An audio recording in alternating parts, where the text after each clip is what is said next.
Hello મિત્રો, તો આજે આપણે બનાવીશું મીઠાઈ।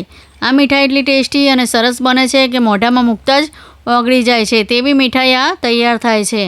આ મીઠાઈમાં નથી ગેસ સળગાવવાની જરૂર પડતી કે નથી ચાસણી બનાવવાની જરૂર પડતી। આપણે બેઠા બેઠા જ આ મીઠાઈને તૈયાર કરી દઈએ છીએ। તો ચાલો આપણે મીઠાઈ બનાવવાનું ચાલુ કરીએ। તો અહીંયા મેં જો નારિયેળનું છીણ લીધું છે, આ નારિયેળનું છીણ લીધું છે અને મિલ્ક પાવડર લીધો છે। તો અહીંયા મેં 2 પેકેટ મિલ્ક પાવડર લીધો છે। તો નારિયેળના છીણમાં આપણે 2 પેકેટ મિલ્ક પાવડર ઉમેરી દઈશું, દૂધનો પાવડર। તો અહીંયા મેં 2 પેકેટ લીધા છે, તો દૂધનો પાવડર અંદર ઉમેરી દઈશું। પછી અહીંયા જો મેં બુરું ખાંડ લીધી છે, તો અહીંયા 4 ચમચી આપણે બુરું ખાંડ એડ કરીશું। 4 કે 5 ચમચી આપણે બુરું ખાંડને અંદર એડ કરવાની છે। તમે જે પ્રમાણે ગળ્યું ખાતા હોય તે પ્રમાણે તમારે આમાં બુરું ખાંડ એડ કરવાની છે। પછી જો અહીંયા મેં દૂધ લીધું છે, દૂધને આપણે એકદમ એડ નથી કરી દેવાનું, દૂધ આપણે થોડું થોડું જ એડ કરવાનું છે।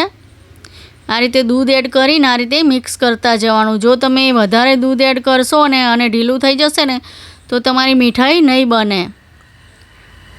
તો એ વાતનું ખાસ ધ્યાન રાખવાનું કે થોડું થોડું દૂધ અંદર એડ કરવાનું છે। દૂધની જગ્યાએ તમારે મલાઈ એડ કરવી હોય તો તમે મલાઈ પણ લઈ શકો છો। તો આ રીતે જો આ રીતે થોડું 2-3 ચમચી દૂધ એડ કરવાનું ને પછી આ રીતે મિક્સ કરી દેવાનું। કેમ કે આની અંદર બુરું ખાંડ આવે છે ને એટલે એ મિક્સ થઈ જ જાય છે, એટલે આપણે વધારે દૂધનો ઉપયોગ અહીંયા નથી કરવાનો। તો જો આ રીતે મસળીને એકદમ તેનો લોટ બાંધી દઈશું આપણે, આ રીતે મસળી। તો જો આપણે એટલા દૂધમાં તો આપણો સરસ આ લોટ બંધાઈને તૈયાર થઈ ગયો છે। જો તો હવે આના આપણે કલરિંગ મીઠાઈ બનાવવાની છે, તો આપણે આના 3 ભાગ કરીશું। આ રીતે 3 ભાગ કરી દઈશું। તો એક ભાગ આપણે વ્હાઈટ રાખીશું અને એક ભાગ લીલો કરીશું અને એક ભાગ પીળો કરીશું। હવે અહીંયા જો મેં ફ્રૂટ કલર લીધો છે, તો આપણે તેમાં ફ્રૂટ કલર એડ કરીશું। ત્યાં અડધી ચમચી મેં ફ્રૂટ કલર એડ કર્યો છે। આ રીતનો ફ્રૂટ કલર આવે છે, તમને કરિયાણાની દુકાને મળી જશે। આ રીતે અલગ અલગ મિક્સ કરજો, નકર 2 કલર મિક્સ થઈ જશે। એટલે આ રીતે આપણે અલગ લઈને આ રીતે 2 કલરને અલગ અલગ મિક્સ કરી દઈશું। હાથ પહેલાં તમારે ધોઈ નાખવાના છે પીળા કલરવાળા, પછી લીલા કલરને આપણે મિક્સ કરીશું। આ રીતે જુઓ, આમાં કલરમાં દૂધ સહેજ પણ ના નાખતા, નકર આ ઢીલો થઈ જશે લોટ જે બાંધ્યો એ અને મીઠાઈ નહીં બને।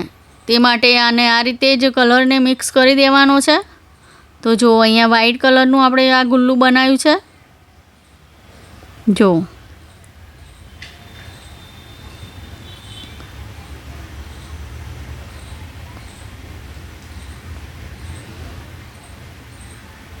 હવે આમાંથી આપણે નાની નાની ગોળીઓ વાળી લઈશું। આ રીતે જો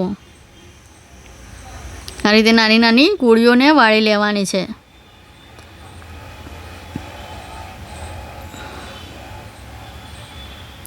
આ જ રીતે આપણે બધી ગોળીઓને વાળી લઈશું। તમે આ મીઠાઈ બનાવી જોજો, એટલી સરસ મીઠાઈ તૈયાર થાય છે ને કે તમે એક વખત બનાવશો ને તો તમે ફરીથી પણ બનાવશો, એટલી ટેસ્ટી આ મીઠાઈ તૈયાર થાય છે। અને વધારે સામગ્રીની પણ જરૂર પડતી નથી, આટલી સામગ્રીમાં આપણે સરસ મીઠાઈ અહીંયા તૈયાર કરી દઈએ છીએ। એ જ રીતે આ રીતે બીજા પણ આપણે ગોળા બનાવી લઈશું। આ રીતે જુઓ નાના નાના બોલ્સ બનાવી દઈશું।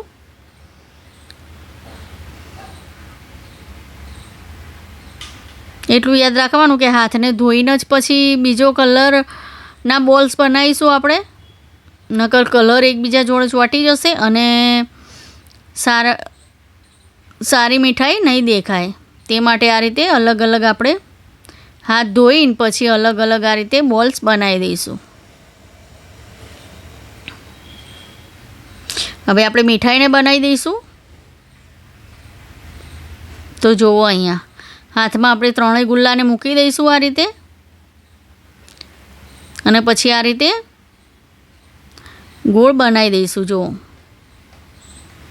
હાથને બહુ પ્રેસ નથી કરવાનો, આપણે આમ ગોળ રીતે ગુલ્લું વળાય તે રીતે જ આપણે આને બનાવી દેવાનું છે. તો જો આપણી મીઠાઈ તૈયાર છે. જુઓ આ રીતે પહેલાં આપણે બધા બોલ્સ બનાવી દઈશું. તમારે આ રીતની મીઠાઈ ખાવી હોય તો આ રીતે પણ તમે ખાઈ શકો છો, અને તમારે જો પેંડાના જેમ બનાવવી હોય તો તમે પેંડાના જેમ પણ બનાવી શકો છો. તો જો અહીંયા આપણા મીઠાઈ બનીને તૈયાર છે. તો હવે આપણે આને શેપ આપી દઈશું.